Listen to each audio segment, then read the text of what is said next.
What's going on? It's Anton from AntonDaniels.com. I appreciate you guys for continuing to rock with me. Pistons versus the Warriors tonight, Little Caesars Arena. So I got a little bit of time in between in order to kick it with you guys. And then also on top of that, we got Q&A tonight, so that's going to be absolutely awesome. Why am I calling it Q&A?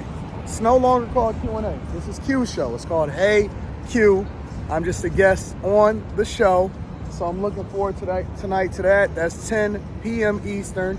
And so that should be fun. And again, downtown Detroit, just kind of kicking it, hanging out.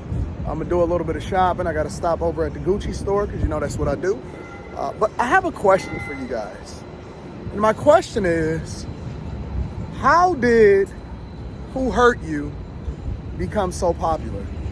Because I have never heard it any more in my life than I've heard it recently. Even to the point to where it's in the comments. Like, I see women that respond to things that they don't like, often at times that I agree with, but they don't like it.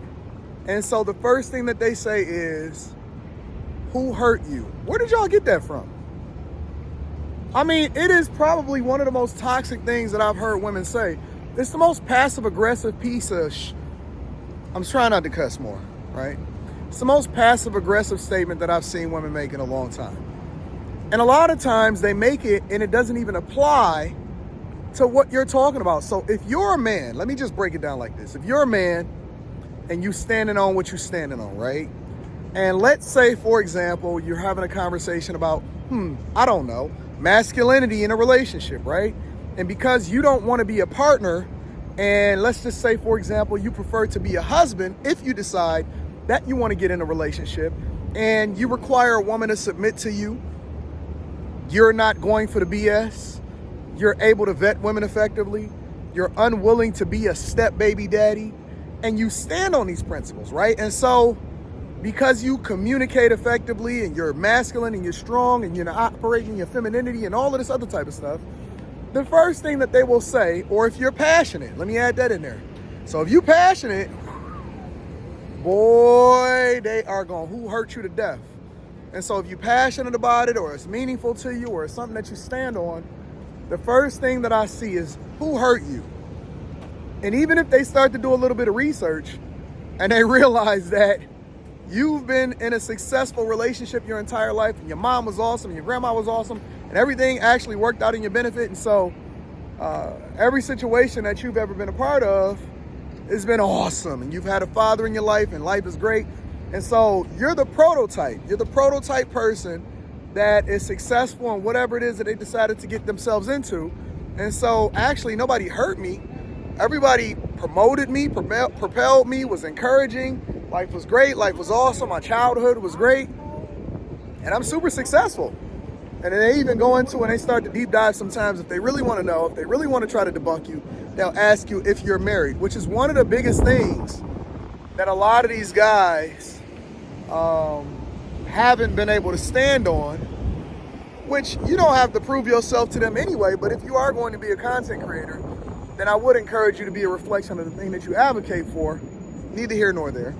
But they'll still say, well, I know somebody hurt you. And I'm like, not gonna call anybody out of their names right now. I'm like, B, you're the one that's hurt because you don't even understand what masculinity looks like. You don't understand what being successfully married looks like. You ain't never been, and what make y'all experts? You ain't never been in a situation where you can actually stand on what greatness looks like. What's going on, big dog? Yeah. Chilling. You ain't never been in a situation where you can stand on what excellence or being in a successful relationship look like. But somehow, some way, they made y'all experts. Why? Just because you're a woman? Just because you can open up your legs? You have no clue. Let me be very clear about where I stand on this right now. Masculinity ain't never went out of style. It's just been the ones that's been having the biggest conversations and the most to say, the ones that y'all been championing the most, is exactly what's wrong with the culture. Those are the ones that's had the loudest voices.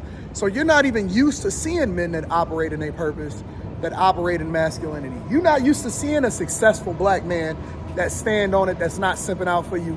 You're not used to seeing a man that don't believe in happy wife, happy life. You don't know what that look like. The only thing that you've been is a bust down your entire life. And so now you're projecting, and instead of you taking accountability, which is probably the thing that you hate the most, instead of you taking accountability and looking within, you're too busy looking outside. And so that's the first reason why you say, who hurt you? Because it bothers you.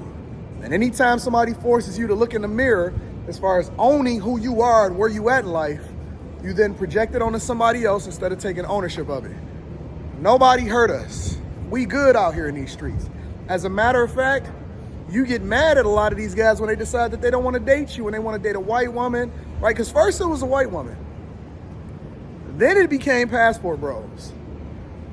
And because they don't want you, now somehow, some way, it became. Hey, what's up, big dog? How you feel, big dog? Was you? Thank you, my friend. I appreciate you. What's your name, bro? Cedric, man. Cedric? Yeah, man. I love them glasses, bro. Thank you so much, man. You're killing them. Oh, yes, indeed. I can always appreciate a good glasses game, big dog. And watches.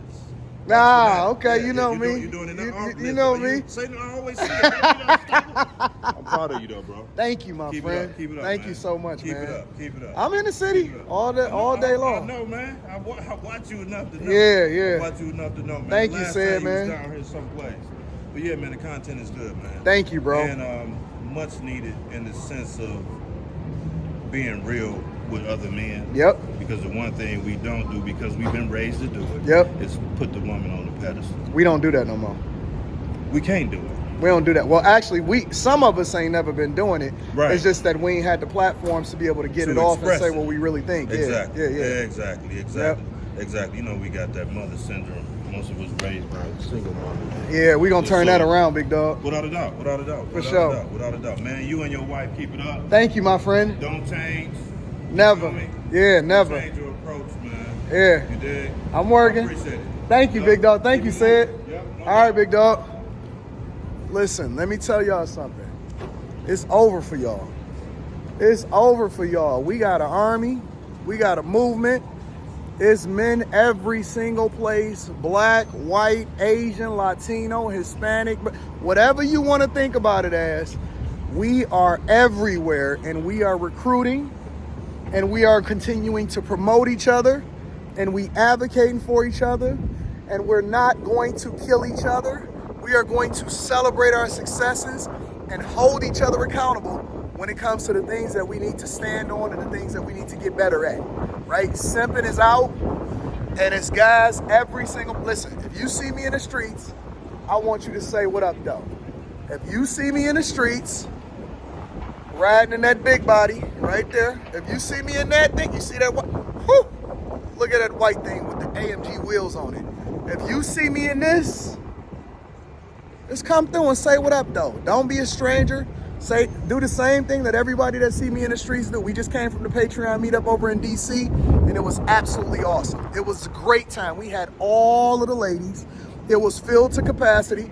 You need to come and tap in. Get into that Patreon. Link is in the description. And come and get your work. Come and get this money. Come and level up. Come and get that bag, because the chasers, we here. We here, and we not going nowhere. We just getting started. It's the tip of the iceberg. But that who hurt you conversation, it's out of there. It's gone. Benito. We up out of there with that. Listen, I love y'all. I appreciate y'all. I'm going to see y'all for the Q&A show. Tej Hanley, 30% off your first order plus a free gift. Get that money. Run it up. We're not taking no shorts, no losses. All money in. I'm out. I'll holler at y'all.